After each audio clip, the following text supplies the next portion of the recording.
Why jack off when you can jack in? It's Filmshake, the 90s Movies podcast. I'm Jordan. And this is Nick. And this is episode 95. Of course, the jack off comment. A quote from one of the movies we're covering. We're not terrible people. We just watch terrible movies for this podcast. Something I punished myself with for losing the trivia battle last time. So we're going to get into Circuitry Man, our punishment movie from 1990, and then our main film, also my pick, Darkman, from 1990, starring Liam Neeson. What was with you and men this time? It was just, I don't know, I just wanted to watch Darkman, and I had Dollman on VHS, and I was like, oh, Dollman, but it's actually from 91, so then I had to go with Circuitry Man. Circuitry Man? Circuitry Man, with Vernon Wells as Plughead. Yeah, speaking of Liam Neeson, we should mention our Patreon, which no longer exists. We did just published a lost episode that you painstakingly edited. Our true episode 7 back when we weren't a 90s podcast, and we covered a movie called The Gray, starring Liam Neeson, when we were going to do a faith and film series. Like, how far have we shifted away from all that, which I'm so thankful for. It's like, we were just terribly pompous. I'm so glad that we've steered into the 90s and made this our bread and butter. But yes, Nick, any thoughts here on looking back, our Patreon shutting down, the Gray episode you edited not being available to anybody now, which I'm very thankful for? Yeah, you know what sucks, Jordan?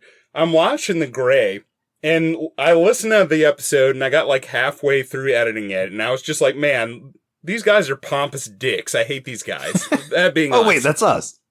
So I go back and watch The Gray, and I'm like listening to us talk, and I'm so scared to make the point I'm trying to make, which is just absurd, like how frightened I am to offend like 25 different groups, like the Film Bros we're recording with on the channel that we used to be on, that we got kicked off of shortly after, because we already were not Film Bro enough for them, and we were trying to do that, and I was trying to do all this stuff and say all these things about The Gray, and I had some messed up things going on in my life too.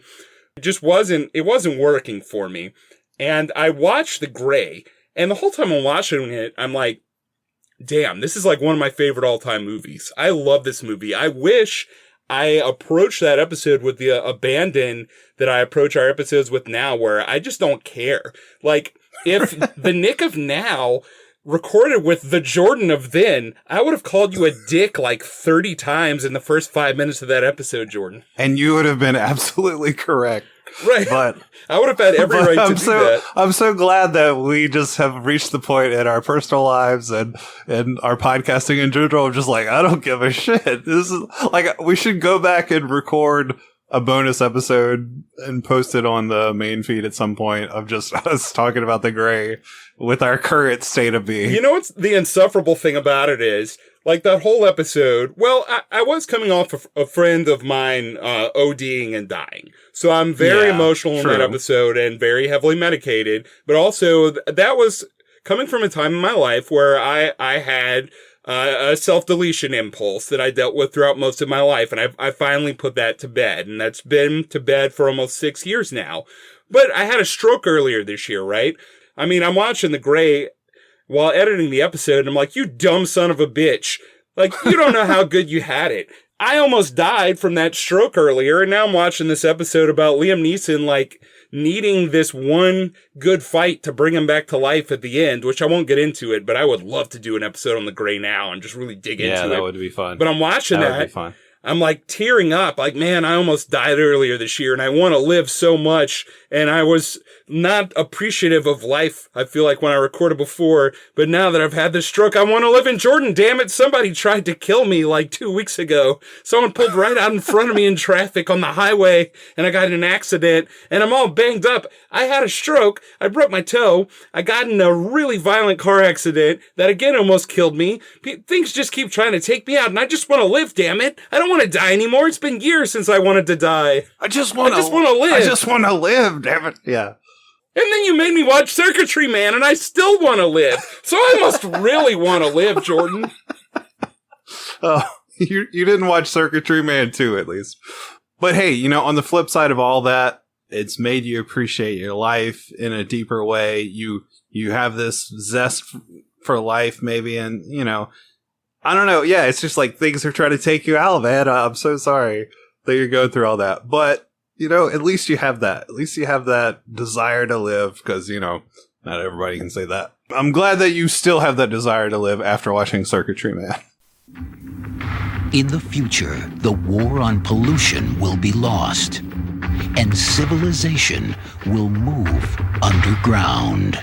A world where the last frontier is the human mind. A world where sex and drugs are computerized pleasures. This shit is pure. Head rush! It's not the chicks that I want. It's always been you.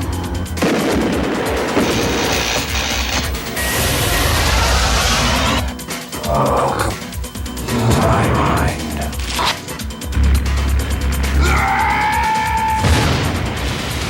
Circuitry Man.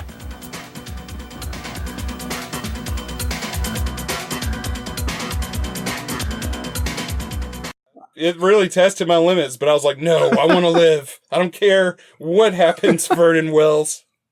And also, Jordan, what's the deal with this movie? So, Jim Metzler is actually the main character here. Circuitry Man isn't even the main, or Plughead is Vernon Wells' character. He's not the main character. The main character is Danner, played by Jim Metzler, who's like a sex robot. Would you call him the main character? I'd say the lady is the main character, right? I don't forget the actor's name. Oh, I'll get into her in a minute. No pun intended. But every time... You're gonna plug right in. Every time... Exactly. I'm a jack in. Every time Jim Metzler, who was a Golden Globe nominated actor, he received a Golden Globe nomination for Best Supporting Actor for the movie Tex in 1982. His performance in here, I would say, is a straight-to-video performance for a straight-to-video film. And every time he says Circuitry Man, he says, Circuitry Man! It's like he's doing a church play where, like, Circuitry Man is the bad guy. You know, he's like, oh, but the power of God will stop you, Circuitry Man! Like, every single time. Every time, Jordan, why? Well, let's slow down. I feel like it would be amusing, at least, for people listening to know what this movie is. So I will attempt to describe it. It's a post-apocalyptic dystopian nightmare where the world has become so polluted that everybody lives underground, and it's all just like dusty and dark and cramped and wires and Blade Runner-esque, but you're like inside a parking garage for 90% of the movie. They filmed the whole thing in a damn parking garage, and they're like, well, the whole world's a parking garage basically now. Everyone's underground and you just drive. And they didn't dress it up or anything. Like, you do any set dressing. They're just like, oh, use your imagination. This parking garage is a dystopian future. Just imagine that it is. And it strangely has like this kind of 1920s gangster vibe to it as well, where like who I would say is the main star is this girl who's like a bodyguard, and she's working for this lady named Juice, and they want her to come and do like one more job so she can, you know, she wants to get the money from this job to go topside and get out of this hellhole. But it's like at one point they're like in this kind of police shakedown where someone yells, drop the heaters and kiss the carpet. And like, they're saying stuff like this, where it's just really anachronistic and like weird for this sci-fi futuristic world where there's like mutant leeches that people have to eat to survive. I don't know what the hell's going on in this movie. It was really weird. She's like tied up to a bed at the beginning of this, and they like cut off her shirt. It's just like, what the fuck? What is happening? Where's Vernon Wells? You know, he comes in and they're like buying computer chips to plug into your head so you get, I guess, like a orgasm from that. I don't know. He's having a really good time with these little chips plugged into his head. And then he plugs, as he's like hunting them down later, trying to catch them, he's plugging into people right before they die so he can experience their pain and get off on that. But yeah, this is pretty shitty movie. All in all, I lost interest about halfway through. Not quite sure what happened with the sex robot guy and why they ended up on the beach at the end. But yeah, this thing exists and we watched it. Yeah, I didn't have to, and I did anyway, which was a bad choice. I like how it starts off, though. They try to make you think, like, this is going to be like Blade Runner. We're playing this jazzy music, but it's kind of like this doomy jazzy music.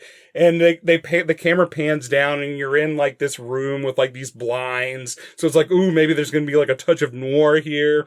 And they show this horse statue, and it's like, oh, this is like the origami unicorn from Blade Runner. And then that's it, Jordan. All that goes out the window, and you're in a damn parking garage for, like, the rest of the movie.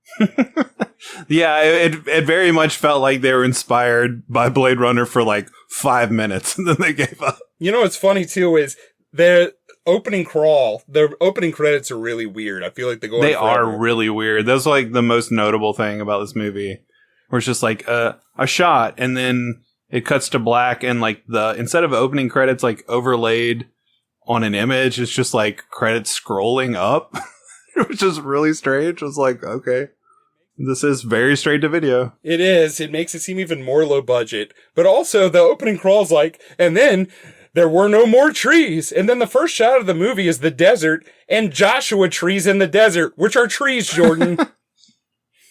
There are still trees. But they're mutated, polluted trees. I guess so. So maybe technically they're not trees, or this movie's just really incompetent. I like how Plughead would like plug in. He finds like this really big monster truck looking vehicle and like plugs into it. And he's like, look, Ma, no hands. And he's like driving the truck with his mind.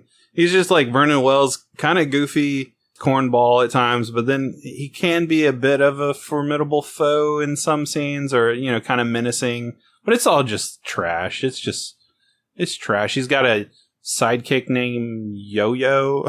So like, I don't know. It's whatever.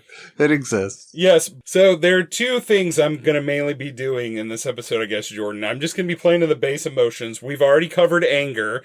The other one, though, is not really an emotion, Jordan. It's just pure horniness. So Barbara Allen Woods plays Yo-Yo. People of a certain age may remember her from a certain show that used to come on very late on the USA Network. That series being Eden, which was a soap opera. Okay. That came on late at night on USA. She was also in the June 1993 issue of Playboy, Jordan. I don't think she wears a bra in this film. The specific month and day and year? Well, jeez.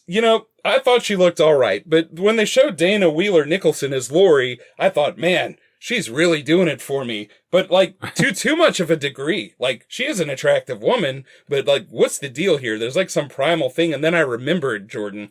She was in The X-Files, Season 3, Episode 13, Syzygy. Of course you know the exact episode. Yes. She has one of my favorite lines from the entire series. That's an episode where, like, all the astronomy gets misaligned and, like, all these teenagers in this town start acting crazy, but, like, everyone in the town acts crazy because the stars are all misaligned and everything is messed up. And Mulder and Scully go to this town to investigate this death, and then they start fighting in ways they don't usually fight. And there's already a detective there. It's Detective Angela White, who is played by Dana Wheeler-Nicholson. And the thing is, Mulder's generally, like, very professional and also a huge nerd. Like, he barely gets laid throughout the whole 9 seasons of The X-Files. Or I guess 11 if you want to count the 2 extra ones. Like, eventually he has sex with Scully, but it takes a really long time. Like, 7 years. Yeah. And he barely ever gets laid before that. It's like, if he does, it's like a vampire or something, and then he has to kill her. But, right. Of course. So, and very anachronistically in this episode, she was a detective. They had the hots for each other, like big time, which got between him and Scully even more. And there's a scene where she busts into his hotel room because he's just like drinking vodka, like nonstop. And she busts into his hotel room, Jordan, and she asked him if he can help her solve the mystery of the horny beast. The horny beast? Yes, the horny beast. Because, it's an X-File. What is the mystery? She's the horny beast, and she wants him to boink her, Jordan. I use a lot of restraint there. And he's gonna blink her, but then it gets interrupted and it doesn't happen. But I always thought like that was pretty hot because I was like, man, like I really empathize with Mulder in this show, right? Like I feel like I'm a fairly attractive guy. Like I play sports, but also I'm a nerd who like sticks to himself. And I feel like I'm like not picking up the chicks, Of course I want this hot Detective Angela White to bust into my hotel room and ask me if I want to help her solve the mystery of the horny beast. That really got in there, Jordan. That got in there deep. So when I saw her in this movie, I was like, oh yeah, she's hot. Maybe we can solve the mystery of the horny beast. Maybe we should just watch some television. And I thought that this whole movie, that was the only thing that kept me watching, Jordan. That's the only thing that kept you watching. They keep, like, pulling off just a little bit more of her top. She's like, man, I'm tired of wearing this way. Like, she one-straps it later in the movie for no reason. She's like, what if I took this off and moved it around to where it was a one-strap now?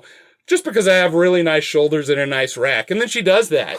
Why? No other reason. They knew the movie was getting boring, Jordan. They knew it was getting we need boring. to liven it up here. We need, get something going. And I was fine with it. That got me through. This isn't even a long movie, but this got me through the whole 93 minutes. I'm glad you had some assistance. Yeah. She helped me solve the mystery of the horny beast. It was me. I was the horny beast. Mystery solved. Circuitry Man sucks, Jordan, but I'm going to give it a 3 out of 10 just for her. Okay. I'll give it a 2 out of 5. All right. Wow, that's a higher score than me. I guess so. I mean, it might have been improved that I just kind of stopped watching it and it was on in the background. So it wasn't offending me in any way. It's just like, okay, this is on.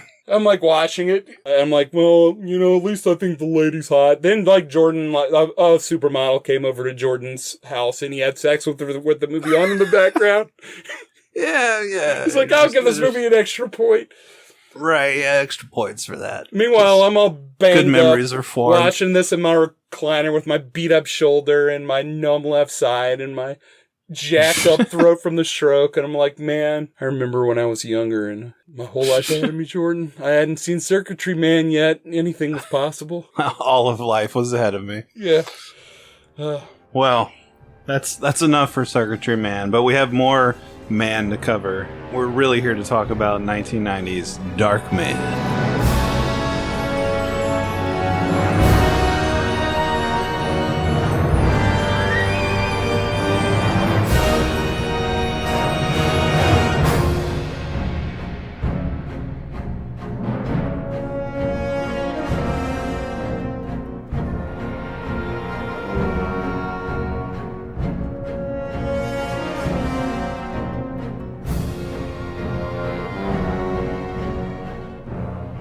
Can I just say, without anything else about Darkman, I'm glad that no one says Darkman in the movie. Darkman? I do enjoy that there's a leg gun in the opening scene. There's a man hopping around on one leg as another man is using his leg as like a assault rifle to gun down some bad guys or other. Well, I guess he's a bad guy, but there's drug dealers or I don't know what's going on exactly. If this movie was only its bookends, it would be one of the greatest films ever made. Right, if that was just if that was just the movie, just that moment. Yeah, just like this and then the end. Yeah, because there's questionable stuff throughout. But yeah, what would you say? We've got Liam Neeson here. We've got Frances McDormand, who, I don't think we've really talked much or had much opportunity to talk about Frances McDormand, but probably one of my favorite actresses. She's really good. She's just fine in this. I mean, she doesn't have a whole lot to do. I feel like Liam Neeson is a good fit, at least for what he's asked to do. He's got to act through a lot of makeup and he's all wrapped up. Basically, we have a plot here where he's a scientist and he's trying to create this fake skin, this regenerative skin for people with, disfigurations and whatnot. But it can't last in the light. They discover that it breaks down after 99 minutes and then it just starts to like bubble and break down and boil looking and looks really gross, which they make good use of throughout this. Sam Raimi with his background in the horror and the perverse for sure coming through here. So yeah, and also just really wacky and out there tone. Very comic book slapstick in a lot of places. But yeah, basically Liam Neeson is the scientist, and then he gets wrapped up into a bad deal with some gangsters who are like coming after some real estate memorandum because his girlfriend works in that field. Anyway, they bust up his lab and burn him and disfigure him and scar him and blow him up. And everybody thinks he's dead, but he's really not. And he turns into Darkman. And he makes masks and he tricks people and he kills them. Yeah, that about sums it up.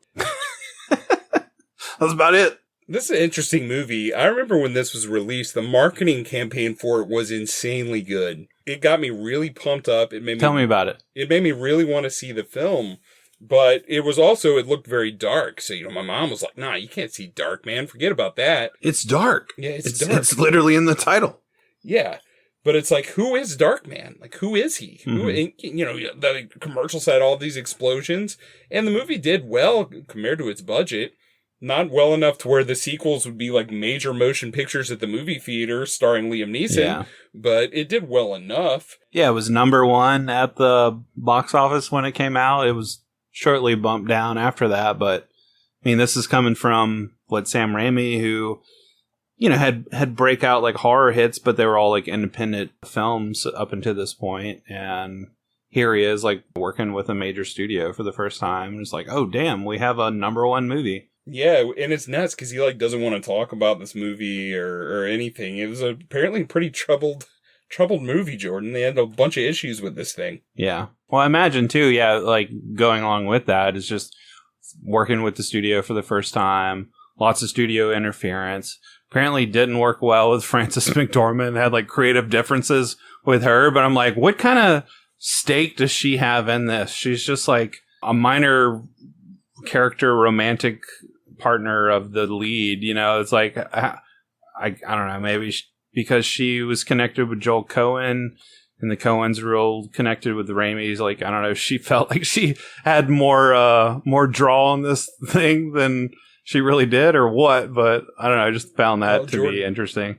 Jordan, I can tell you, I did my research on this one. I'll actually talk about the movies now. So The Hollywood Reporter did a huge piece, a commemorative piece on Darkman when it turned 30.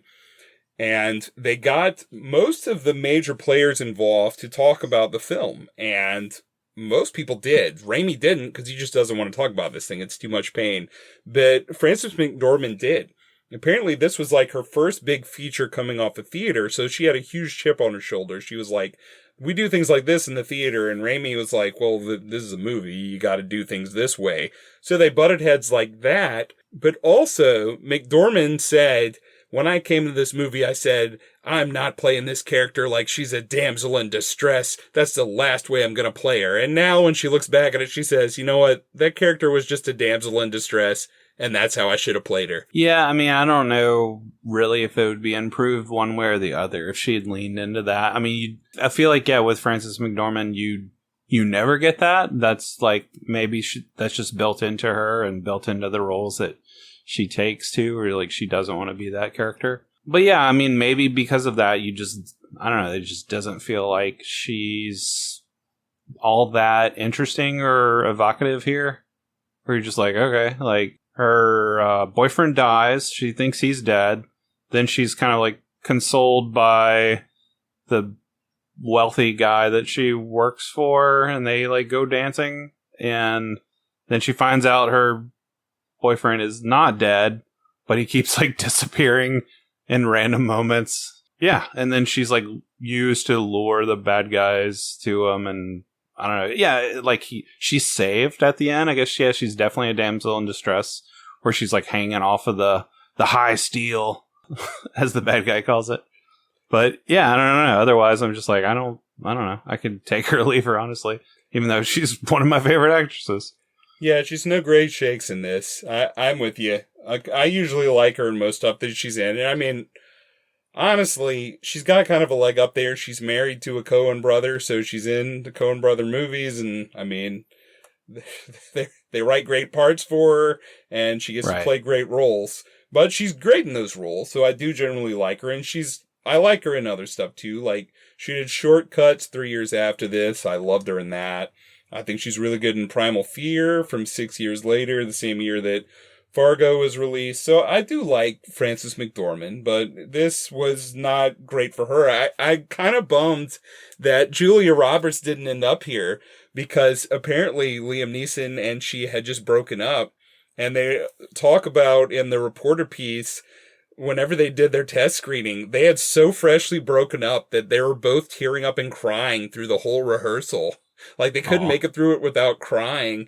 And then her agent contacted them and was like, Julia's too jacked up from this breakup. She can't do it. Someone else should do it. She would have been a good fit for it, though. I feel like she would have worked well. But then she got Pretty Woman the same year, so... Right. I mean, things obviously worked out better for her. She became America's darling after Pretty Woman. Yeah, I mean, I don't think she's going to become America's darling being in Darkman. Right.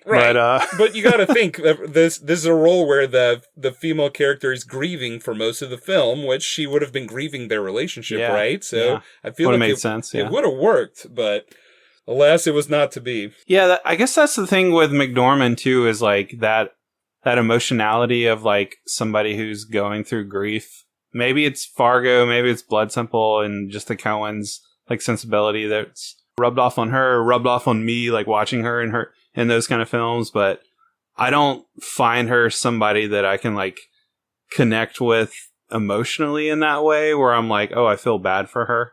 You know, she just seems like a strong, independent woman no matter what. So it doesn't really lend her to this kind of role. Yeah, I agree. She's kind of a void in the movie, and unfortunately, whenever Neeson gets all burned up and left for dead, she's kind of got to carry things for a little while, and that movie kind of drags in the middle because of that, I feel like. Well, you know what is a great part of this movie? Is the carnival scene with the pink elephant. Oh, man.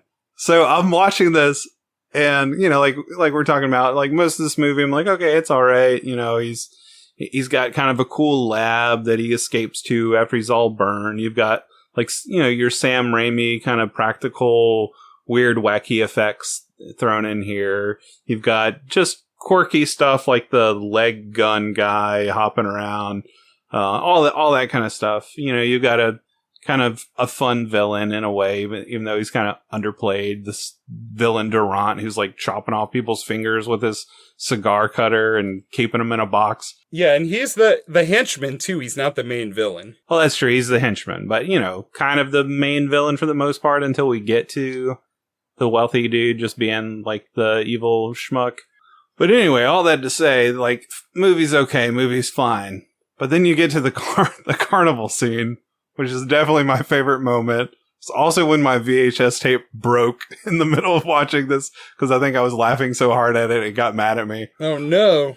But I'm watching this, and so basically to set this up, you've got Liam Neeson, who he's making these masks, you know, for himself. He's pretending like he's some of these henchmen to go and like steal money from the bad guys or like kill them, or, you know, he's getting his revenge for them burning him and disfiguring him. But then he finally gets a mask for himself where he can go and be with Julie, Frances McDormand's character, and then they can go out on short little dates, because otherwise he's got to run back to the hospital. He's lying to her, not telling her like, oh, I've actually been horribly disfigured and this is just a mask. But so they're at the carnival, and he's wanting to like win her this pink elephant at like the ball toss game, you know, where you got to knock down the bottles. He gets so mad at, I guess, you know, he's got like this super strength now because he can't feel pain. I don't know. Do you ever feel like that, Nick, on the half side of your body where you can't feel pain? Do you have like exuberant strength now? I wish, but unfortunately part of the stroke meant that I lost strength in the left side of my body, so it's actually weaker than it used to be. So maybe you could knock down these maybe you couldn't knock down these bottles. I don't know. Probably. But anyway, not. I love how the carny guy's like such a dick to him, and he doesn't even look at him for the most of the scene. Neeson's like, I'd like the pink elephant.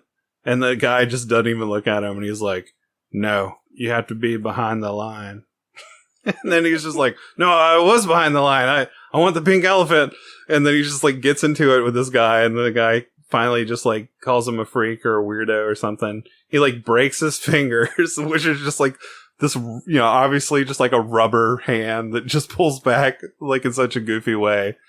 And he grabs the pink elephant from him, and he's like, this guy screams, then he screams, and then Frances McDormand screams, and he's just like, Take it down! Take it! Take the fucking elephant! and then he runs away as like his face is boiling because the mask is deteriorating. And then you have like all the weird like 90s effects when he like goes psycho, or it's just like the background swirls and there's like a lightning strike and everything looks like super cartoony and very Sam Raimi vibes. But I got through this scene and was just like laughing so hard that my VHS tape broke. Had to take it apart, fix it, and put it back together. It worked. I was able to finish the movie, but I'm so glad that that kind of did happen, because when I opened it up, I noticed that the film had been spliced in that moment. Like somebody had already like watched it so many times that it broke and they taped it. So I'm like, oh yeah, that's gold right there. This is a golden scene when the VHS tape's already been spliced. Yeah, that's right. Watch that part again and again and again. I'm gonna go back and watch it after this. Yeah.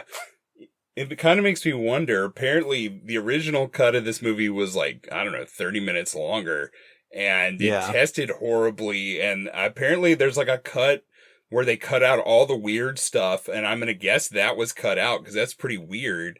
And then they had like basically a fly-by-night stealth cut, which got 10 minutes of weird stuff back into the movie. And I think got it from 85 to 95 minutes. That went under the studio executives' noses. And Sam Raimi didn't have anything to do with that cut, which is, I think, another reason why he doesn't want to talk about the movie. But apparently, producer got that cut through. I think the guy's name is Sam Talpert. If not for that, you might be missing the pink elephant scene. And why even watch the movie? Right. If you don't have the pink elephant scene, there's no reason to watch this movie. But it's such a shame that there might be like 5 other pink elephant scenes that got cut.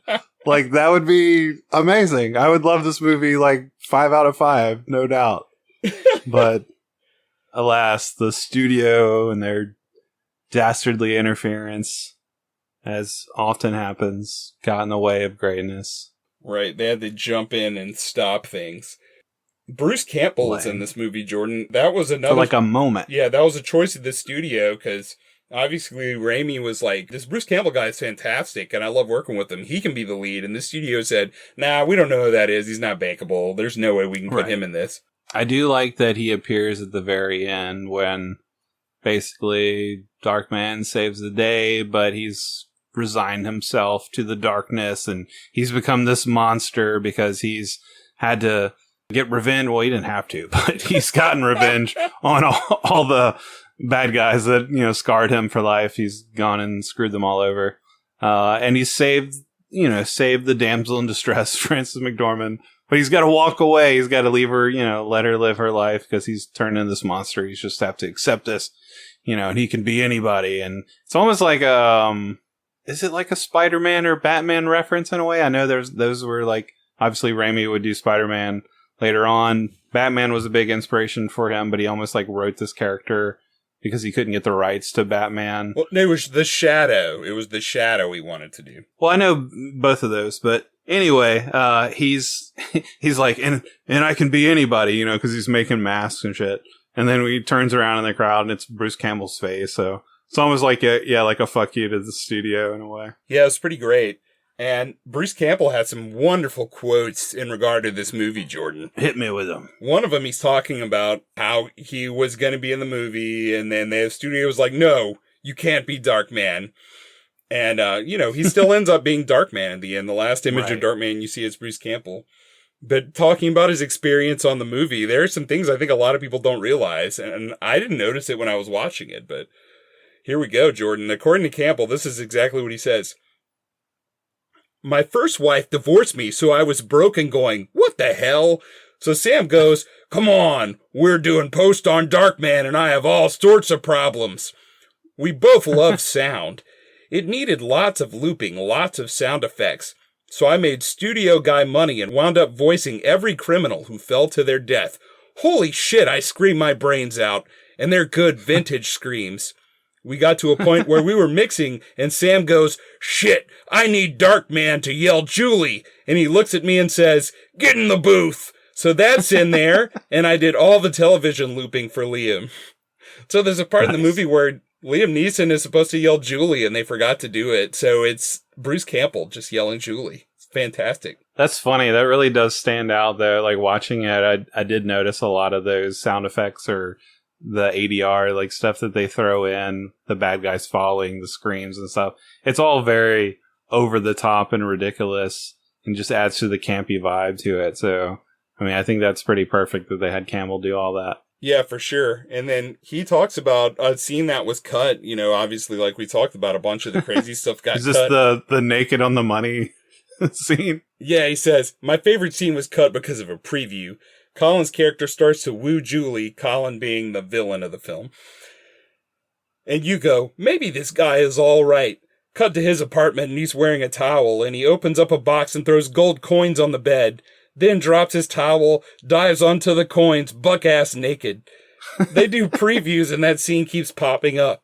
An executive looks at me and goes, I'll give you a copy of that scene because it's never going to be in the movie. And I was like, you pussy.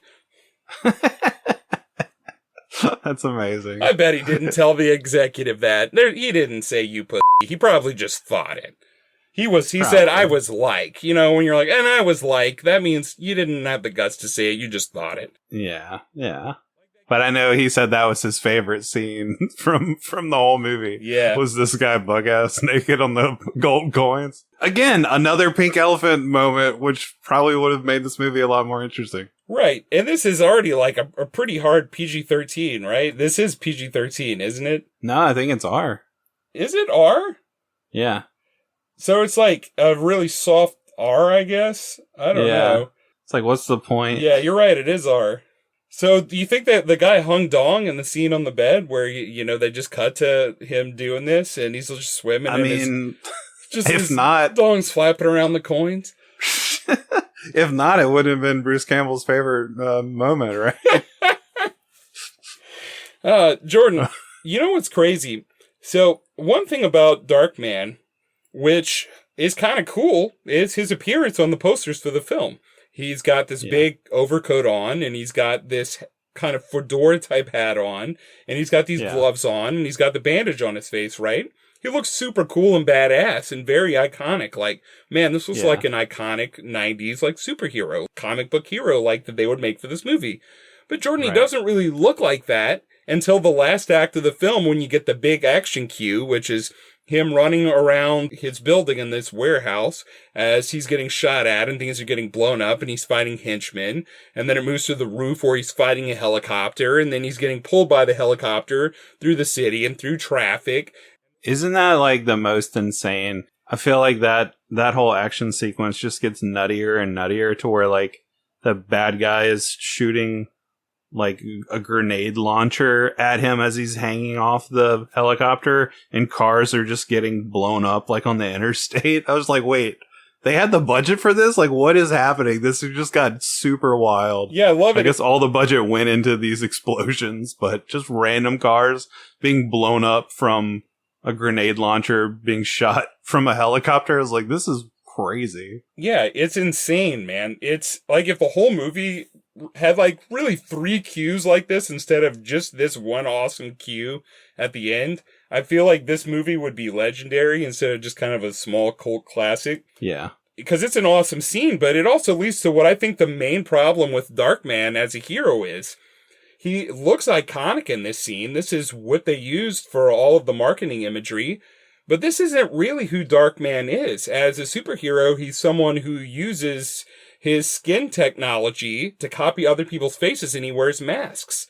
So it's like, what is he? If he's that's not iconic. Then he's just basically Ethan Hunt from Mission Impossible. Right. That's not very iconic. That's not super interesting. You know, it's not like, I guess it's like fun the first time you see him do it. He copies the bald guy.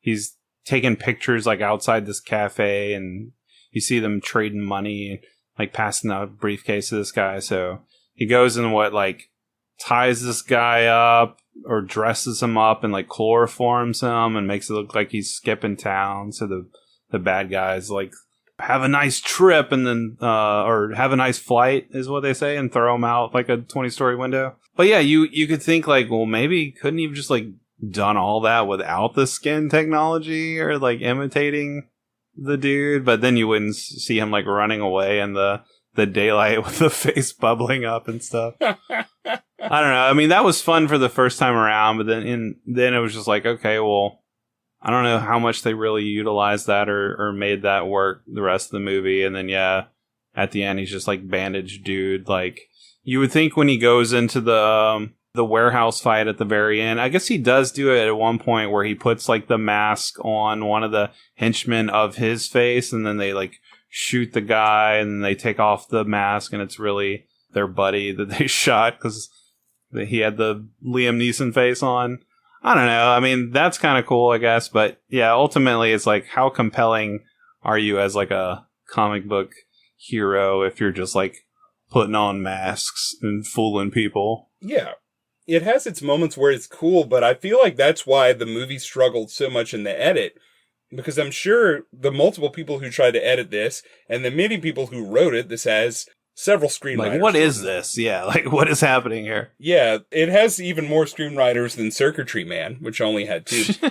It's like, okay, so wait, so is Darkman, like, is he just burnt up and he is really strong and doesn't really feel pain, and he is like an Avenger who is like an action hero? Or does he not wear a trench coat in this hat and he like just wears all these masks and does all this other stuff? I should have turned the volume off of my computer, damn it. I just got interrupted with a chime. But you know what I'm saying? Like, the movie can't settle on either one. Yeah. You kind of need to take out at least one of those, and it would obviously be more fun to have just like, I can feel no pain, I'm gonna get revenge and be this like badass looking cloak dude that's gonna take you out, versus the mask thing, which is just kind of But I feel like, yeah, it's maybe Raimi wanting to have his cake and eat it too, where it's just like, oh, I really like these effects with these masks like bubbling up and deteriorating, and I think all this wacky stuff is really fun.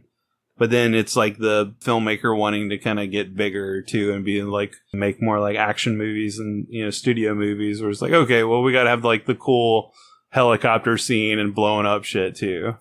Right. And you got Danny Elfman to score this, which he's a year removed from the first Batman.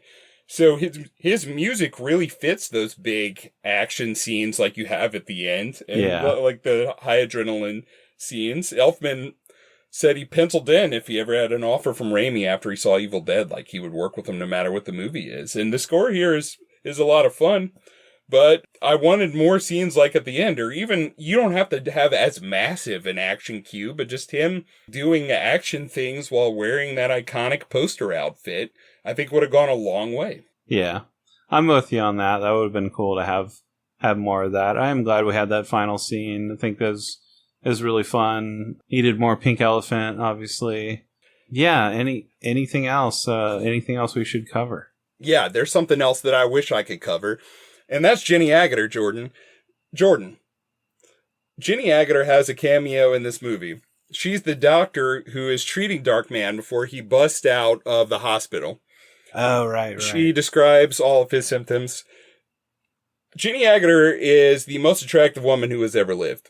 She was in Logan's Run in 1976. I saw Logan's Run sometime in the 90s on television. Jordan, anytime I've had a dream, and that dream has been about a woman, and it hasn't been about someone I've known personally, it's generally been about Jenny Agutter as she appears in Logan's Run. I don't think anyone has ever looked more attractive than Jenny Agutter looked in Logan's Run. But you know what? She did another movie 5 years later called An American Werewolf in London. She's also insanely beautiful in that movie. And I don't just mean she looks attractive. That accent is insane. If you ever hear her talk in real life, she's really intelligent. If you see her now, she's in her 70s and she looks incredible. I love Jenny Agutter, Jordan. You know what? I never saw the full Logan's Run until a few years ago, Jordan. You know why? Because every time I watched it when I was a teenager, I had to take a Jenny Agutter break. And I just missed large stretches of the movie. I had to go back. I finally saw the whole thing like 5 or 6 years ago, finally. And I was like, man, this isn't as good as I remembered it, except for Jenny Agutter. Man, she looks great. Jenny Agutter it was in this, and I'm not going to lie. How many times are you going to say Jenny Agutter? I'm not going to lie. I did go on a little Jenny Agutter in Logan's Run image search for, I don't know, like 10 to 15 minutes after her scene in this movie. I did hang around, and I did watch all of Darkman. I didn't take a Jenny Agutter break. I watched all of it. But, I just really appreciate Jenny Agutter, and I feel like I need to say that. In my opinion, the most attractive woman to have lived during my lifetime is Jenny Agutter. To have lived ever. Yeah, in my lifetime. I feel like Rachel Weisz would have something to sell. Our Mummy episode speaks otherwise with the Esquire. No, she's beautiful in that. She's beautiful in The Mummy. Jenny Agutter blows her away. I'm sorry, I'll take her 10 out of 10 times over Rachel Weisz at any time. Well, I'm glad you got some of one of your favorite things in this movie. Underused for whatever reason as this doctor. It's just a cameo. I think that Sam Raimi felt the same damn way. And he said, man, I'm making a major motion picture. I could get Jenny Agutter to pop in here for 5 minutes. Bring her on. Come on, Jenny. Bring her on. And then he was like, cut. I need a Jenny Agutter break. And then he left for 20 minutes and then he came back. And they were like, are you That's why okay? this movie got so messy. Right. Yeah, probably so. It was like, yeah, my head's a lot more clear now. Well, what would you score Darkman? Man, are we done with Darkman? We didn't even talk about the big climax. We know what you would score Jenny Agutter, but yeah. Yeah, Jenny Agutter, I wish I could have scored with. She's a 10 out of 10. Darkman, so we didn't go over the very end. After the big sequence with the truck, you have this sequence on a high-rise building where he fights the real villain here, which is Louis Strack Jr. Strack. Yeah. Great villain name. Right. His girl's boss, who's really not that remarkable, and he's outshined by his much more interesting henchman. But I enjoyed him in this final scene because he just continuously mocks Liam Neeson for being ugly. Basically, the whole scene is him where he's like, man, you are hideous. You look awful. Man, you look stupid. Which reminds me of the carnival scene again, where he's like about to tell Julie about his disfiguration. But then there's a carnival barker who's like, and look at this freak! And then pulls out like this, weirdo skin person. But yeah, Strack is there. Like, isn't it weird that Strack is all of a sudden like very, I don't know, like able-bodied and... Dude, he does like a 28 hit combo at one point. It is insane. Like, he's just this like business tycoon guy, but all of a sudden he's like on this high rise. He's like, I used to work the highest steel. And he's just like flipping around and like jumping around on this high steels. And he's like all of a sudden this macho villain. It's pretty strange. It's insane. And the craziest thing, Jordan, is they built like a 3-story high rise just to film this scene. And since it was 1990 and this wasn't like a huge budgeted picture, they didn't do a lot of safety measures. So they weren't on cables or anything. And at one point he got knocked off. And he broke his leg, and he came back to set like 6 hours later and finished the scene. That's wild. So Colin Friels, he might actually be like a real life Darkman. He's like an MVP of this because of that. That's amazing. Right. I mean, I think he's really good in the role. Like, he's very schmarmy. He's very charming at the beginning, but like he's no good, like something bad's coming. And then, yeah, I feel like his taunting and his mockery here, like, really works. And you just really want to see him get his comeuppance. And he finally does. What about when he's like, he gets the bolt gun? This is like another moment where it's just like the helicopter stuff and the explosions. You're like, what is happening? He finds like this bolt gun and he's like shooting it like a madman at Darkman, and he like nails his hand to the wall or to the steel. Pretty wild. Yeah, that was nuts, man. That's why I wasn't sure if this was R or PG-13, because it's like, it feels a little too gnarly for PG-13, but there's only like 2 or 3 F-bombs, and Like, that could have been way more violent, which is another, like, stuck in between type thing. Like, if you tone that down a little and made this PG-13, you would have appealed to a wider audience. But again, if you had gone, like, more all in on the violence, then you would have also appealed to more of an audience who is into that sort of thing, so. Makes me think of the scene from The Crow where he gets his hand shot and you, like, see through it. Like, they could have done something cool like that, because he just gets, like, this bolt, like, pressed through his hand, and then he can't feel any pain, which I feel like they could have leaned into that a lot more too, because a lot of times he's like, it's more slapsticky, it's more goofy, he's getting beat up by these guys, and it makes you think like he's feeling pain, right? Like he's losing his balance on this high steel. Obviously, he could be doing that and not feeling pain, but I don't know. I feel like they could have leaned more into that, where he's like gets hit with something. He's like, I can't feel shit, or whatever. Those are pretty good, Liam Neeson. That could have been a line. I can't feel shit. Dropping some motherfuckers, Hey, motherfucker. You could be like Bruce Campbell, how he had to do that. Julie, like you could. Yeah, we could just edit your voice. I could have ADR'd this. Yeah. Julie! Could have done some voiceover. Man, the movie would be so much better. Should have had me. Should have. When I was 3 or whatever. Right. I'm sure I could have pulled that off then too. Yeah, you probably could have. All right, baby Jordan, give us a quick fuck shit. Fuck shit. Take the fucking elephant. That's how you sounded when you were 3. Right. Man, just chain smoking in my mom's womb. Right. I didn't know you in 1990, so you could have been. I wouldn't know any better. Could have been. You wouldn't know. Yeah, you don't know. You don't know about that. Right. I would not know. I'd ask your mom, is that true? And she'd be like, yeah, he actually got me into smoking. He's the one who started it. That's right. When he was 3. Smoking 6-packs a day. Wait, remind me, how does Darkman kill the villain? See, isn't that sad? How unmemorable that is? Like he knocks him. I know he knocks him off, right? Or he hits him with one of the hooks, the swinging hooks.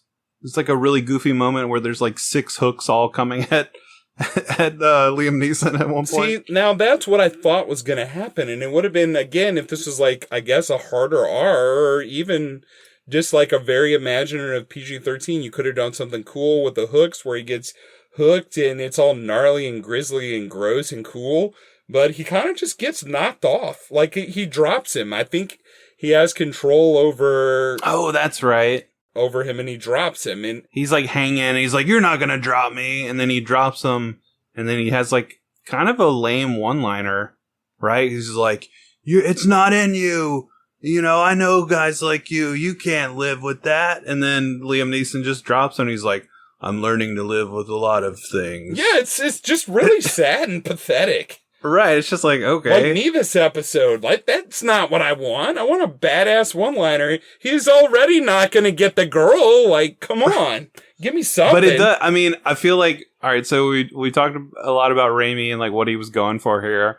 One thing I read was like, as he's trying to write this and figure out like, what is this movie?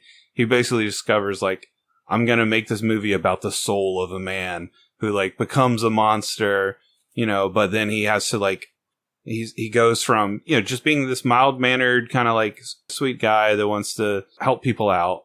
Then he gets screwed over, becomes just this vengeful like monster of a person. And then he ends up just like full of self-hatred and accepting that he's become this monster and has to like walk away from everything that he loves. It's like, that's just really sad and depressing for like something that's supposed to be like a B action movie, superhero, campy, fun stuff, It is. And even that doesn't really work, because I should really be identifying Jordan, and I'm not. I mean, I'm looking at, no matter how low I turn my microphone, Jordan, I max it out, because I can't even control the volume of my damn voice. And this movie, I should be like, I feel you, Darkman. I feel you. And I don't really feel him, man. I don't know. Do you think Liam Neeson doesn't quite do what he needs to here? Because I love Liam Neeson. I mean, I just watched him in The Gray, and that performance is insane. But also, that's 21 years later.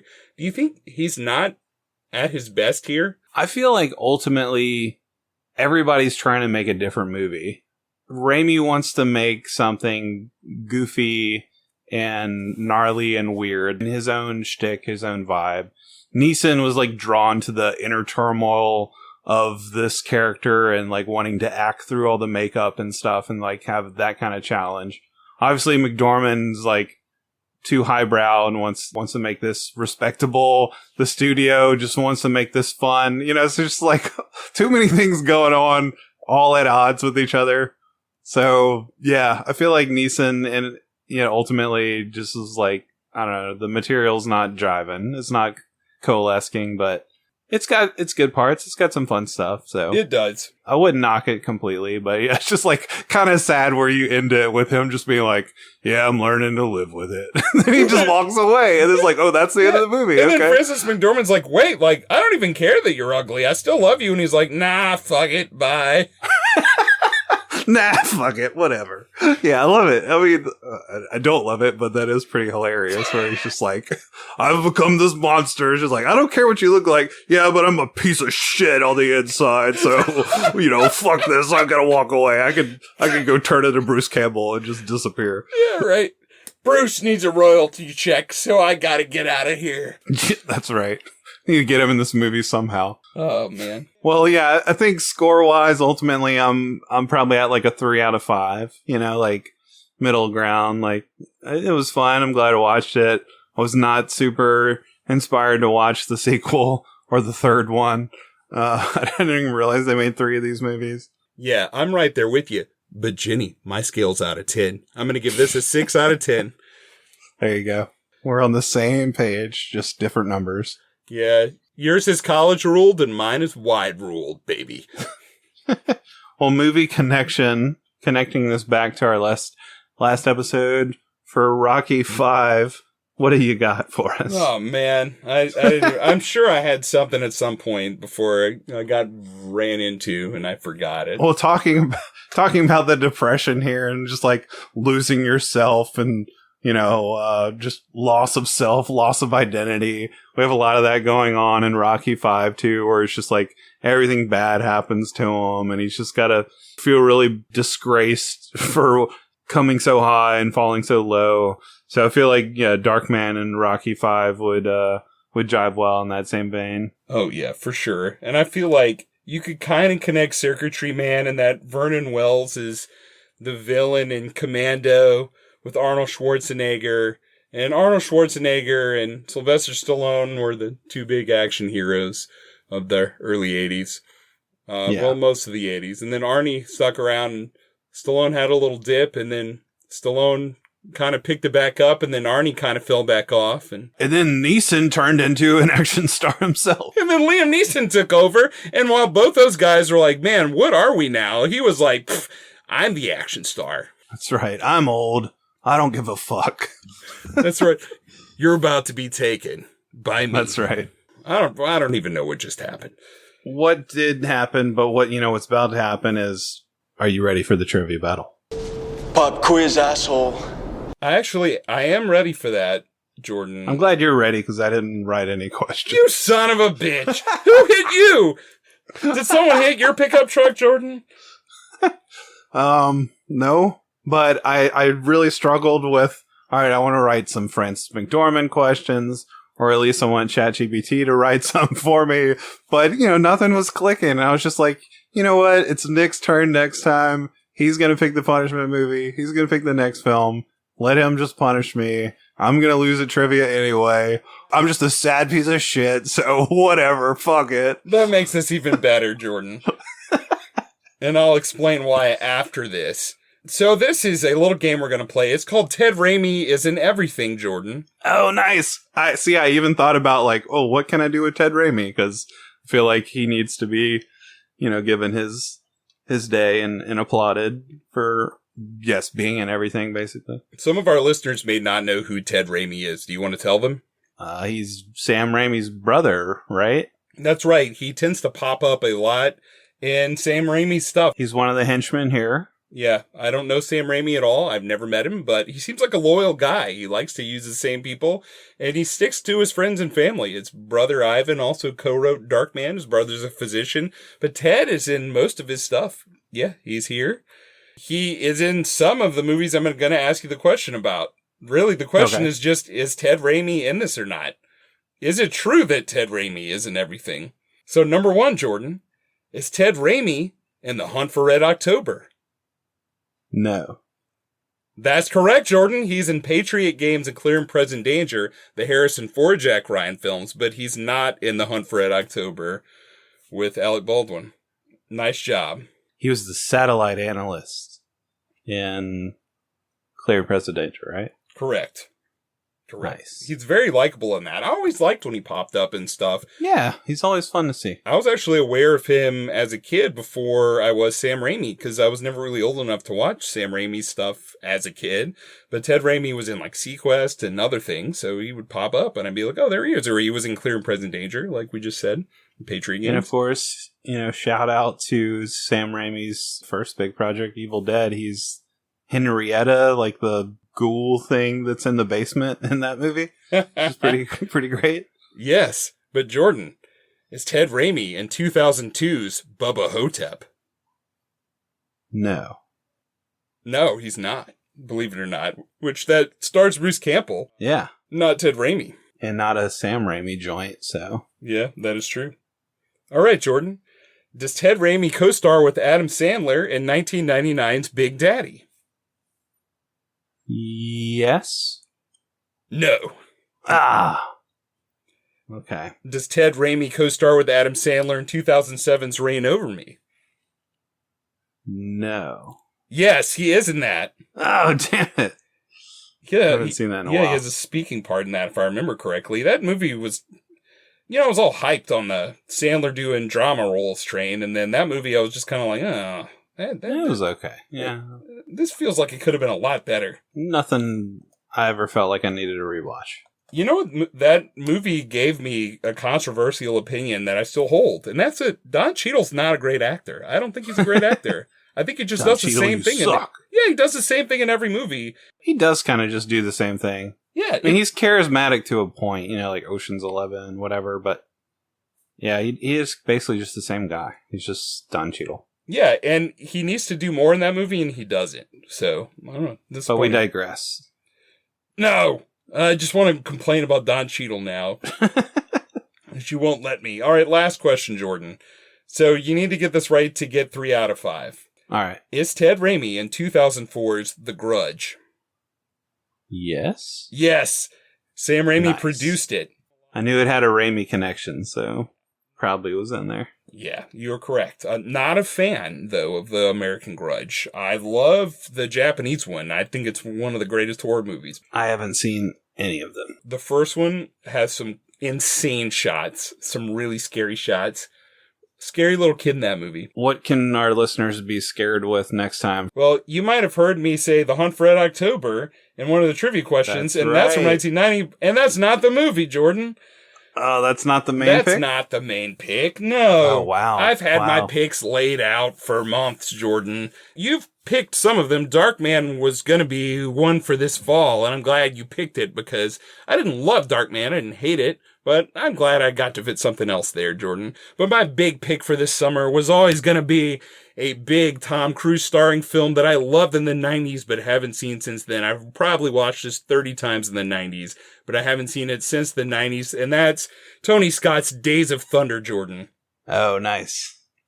I have never seen Days of Thunder, so I'm really excited that you're picking this. I can cross it off the list. Oh, dude, I'm so pumped. I can't imagine not liking this because I remember feeling like this movie has so much energy.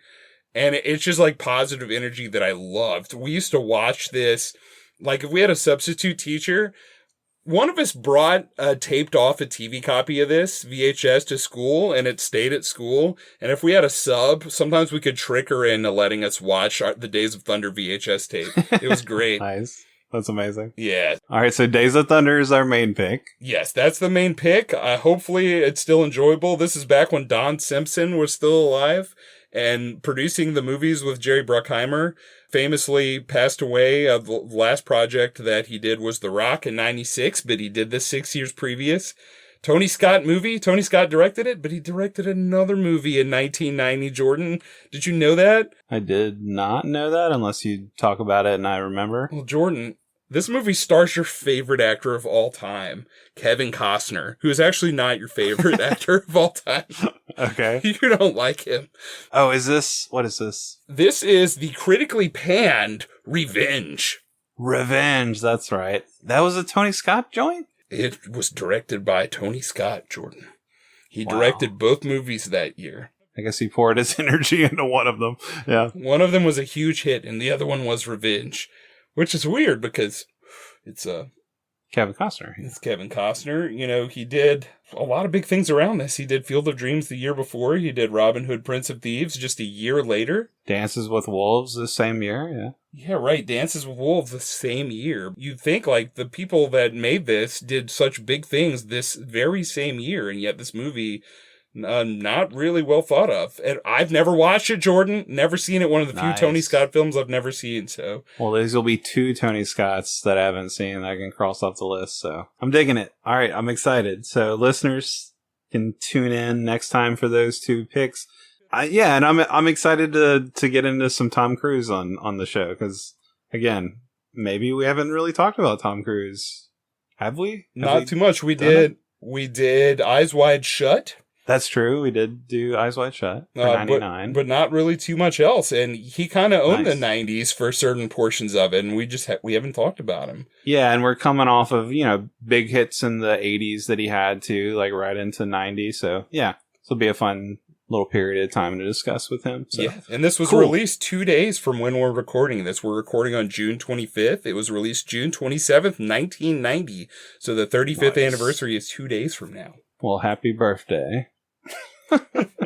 Sweet. Well, thank you guys for listening. Thank you guys for tuning in. I would normally plug the Patreon here, but it does not exist, so don't sign up for that. That's right, the Patreon is gone, but thanks to all our patrons who supported us for the past 4 years. We really appreciated that. That helped the show out immeasurably. It helped us with our publishing fees. It helped us equipment-wise. We really, just getting the show to where it is now, we couldn't have done it without the patrons. So thanks to all of you. The Patreon may be gone, but we hope that you all continue to listen on the main feed, wherever you listen to podcasts, which is pretty much everywhere, even YouTube. We're on YouTube too. Yes, thank you so much. I concur. I agree. I second all that. Thank you, patrons, for all your support. Love you guys.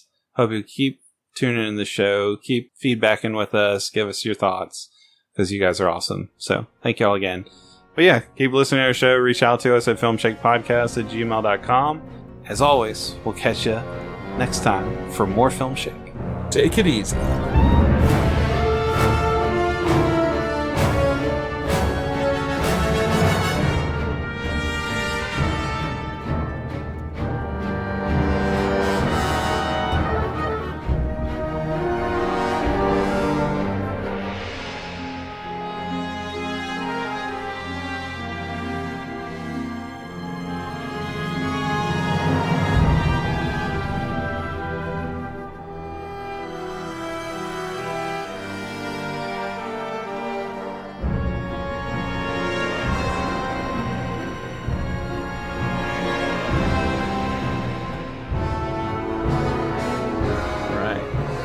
What if we just had a podcast episode of like all our claps combined?